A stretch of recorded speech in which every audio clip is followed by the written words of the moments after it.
I've told you before about some of the astroturfing campaigns and sort of disinformation PR campaigns that we've seen around industries and products and services. One classic example is cigarettes, where the tobacco lobby funded outreach to restaurants, telling them that if smoking is banned in bars and restaurants, it's taking away their freedom. It's going to hurt their business. And it was a really successful way to co-opt restaurant owners into trying to prevent the ban on indoor smoking. Another example is the sugar industry and the junk food industry, where every time that a study during the 60s, 70s, 80s would come out saying, hey, a calorie is not a calorie necessarily. Calories from refined sugars are worse than calories from other food sources.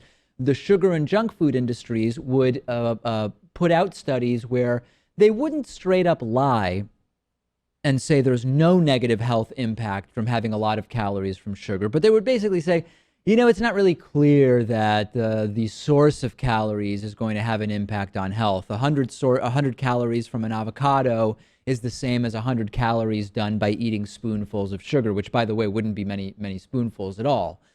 So we've seen this over time. Let's talk about marijuana and the disinformation campaign that we are now seeing. Because I've told you that many states have ballot initiatives this November 8th, this election day, on legalizing marijuana, including here in Massachusetts. I've made clear I'm going to vote in favor of that.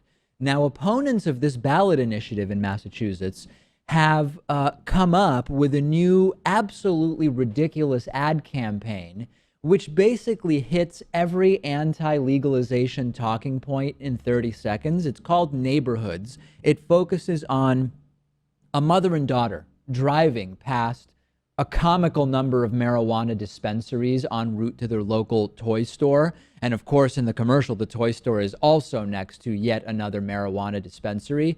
And then a voiceover warns that there's just going to be so many dispensaries that are going to be selling edibles that look like candy, etc., etc. Let's take a look at the ad. Let's listen to the ad. And as ridiculous as the ad is, what's even more insane is who is funding this ad. That after we look at it. Question 4 would allow thousands of pot shops and marijuana operators throughout Massachusetts, in neighborhoods like yours. Shops that sell pot edibles that look like candy and high-potency marijuana. In pro-pot states, incidents of drugged driving and fatal car accidents are up. More pot shops than McDonald's and Starbucks combined. Higher potency, dangerous drivers. It's the reason health professionals are urging you to vote no on 4. Think about the sick irony here. The group behind the ad is the Campaign for a Safe and Healthy Massachusetts. The group's biggest donors come from the state's largest distributors of alcohol, Wine and Spirit Wholesalers of Massachusetts Incorporated, and Beer Distributors of Massachusetts Incorporated gave $75,000 to this group. A bunch of local bars donated thousands more to oppose Question 4, the legalization of marijuana, according to the Massachusetts Office of Campaign and Political Finance.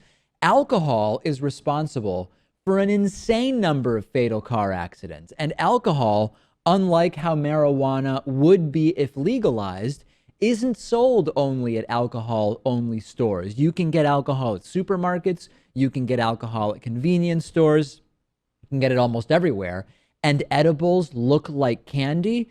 There's a awful lot of apple juice, Pat, that looks like alcohol to me, and it's being sold at Whole Foods. And this ad seems to portray things that are just patently false. I mean, you're not going to be able to drive around smoking. And the kid that comes out at the end looks like he's like 15, 16 years old. I mean, this is some real reefer madness. That's absolutely right. And alcohol sold at grocery stores where kids are allowed. And what Pat is alluding to is that marijuana will only be available at dispensaries where you have to be 21 or over to even be allowed in. And by the way, the entire ad, other than being funded by the alcohol industry, is filled with misinformation. We're going to see more significant regulation of marijuana than we do of cigarettes, which are sold everywhere.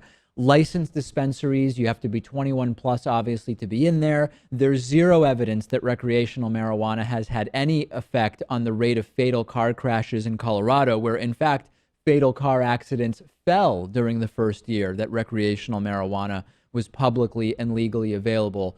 Clearly, the alcohol industry is very scared of profits dropping. But what is implicit in that fear is that if people can legally smoke pot, they will drink less alcohol. And the reality is that if at least some of the people who regularly get drunk were instead smoking pot, we wouldn't see car accidents eliminated, but you would see a decrease in the number of fatal car accidents. That is absolutely undeniable. The alcohol industry is in a tizzy over this, and we need to do everything we can to not allow this type of disinformation propaganda to influence voters, because it is nothing more than complete and utter nonsense.